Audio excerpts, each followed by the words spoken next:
Okay, and thanks for joining me once more for a short video. This one is to explain the difference between a straw bale like this and a hay bale like this, what you would use them for and what you would not use them for. I've been scouring the internet, and it's amazing how many times people refer to a straw bale and a hay bale as if they're both the same thing. Well, they are not. There is a huge difference, and a huge difference of the uses for them. So, first of all, straw bale like this. Straw bale is basically the product left behind from cereal crops like wheat or barley, and basically it is only used or mainly used for bedding animals, cattle, sheep, even chickens, etc. A straw bale has no nutritional value. Now you'll see the straw in the fields. They will harvest the crops, will harvest their barley, and the straw will be left behind then by the harvester. Then the baling machine will come along and bale them either into bales this size or bigger industrial size, or into the round bales you'll sometimes see in the fields. As I said, this is predominantly used for bedding. It has no nutritional value for animal feed or anything like that. But in the garden it can be used for mulching between your plants, especially soft fruit plants, between your strawberry beds. Can be used as a weed inhibitor, and also just to keep the strawberries or the pumpkins or whatever it is off the wet soil. So it keeps them dry, and it's all round a good thing to use. You can also use straw bales for a process they call straw bale gardening, where you will use the straw bales to grow vegetables in.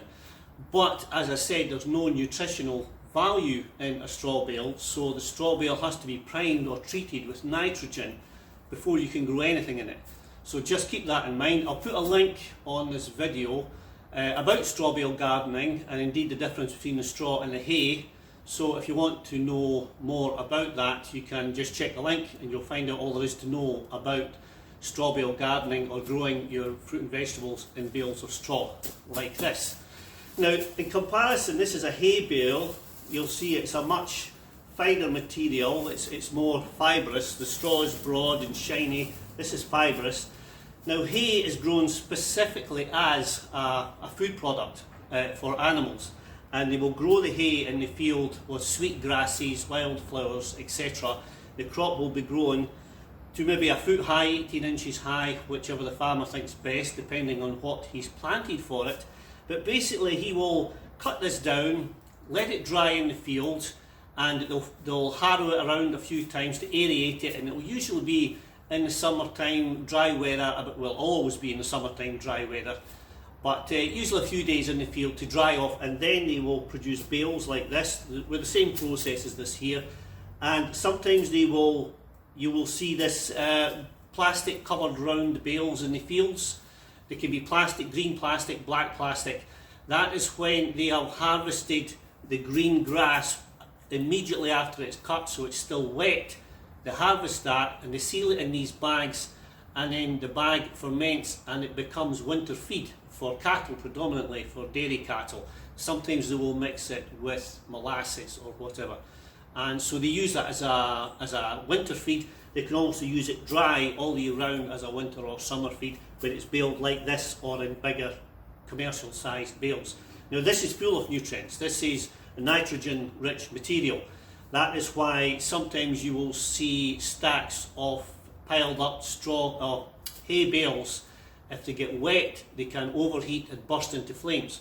So you'll sometimes see old hay barns burn to the ground simply because the hay has got wet. So whilst moisture won't heat this straw, it will heat this. So you can use this. This is used predominantly as a food product. It's not very good for mulching a garden, because if you use this to mulch in the same way as straw, this, because it's full of nitrogen and nutrients, can tend to grow mouldy and grow things. Also, you will find that a hay bale can be full of grass seeds, depending on when the farmer has actually harvested it. But it can be full of grass seeds, clover seeds, etc. So if you use this as a mulch, you will find a load of weeds will grow up between your plants, and also it may well grow mouldy and not good at all to handle. So you don't use this in the same way that you would use a straw. Hay is different. Hay is different. That is why you must know the difference. Any farmer would know the difference between this. Many gardeners do not, because it's not in their field, if you'll excuse the pun.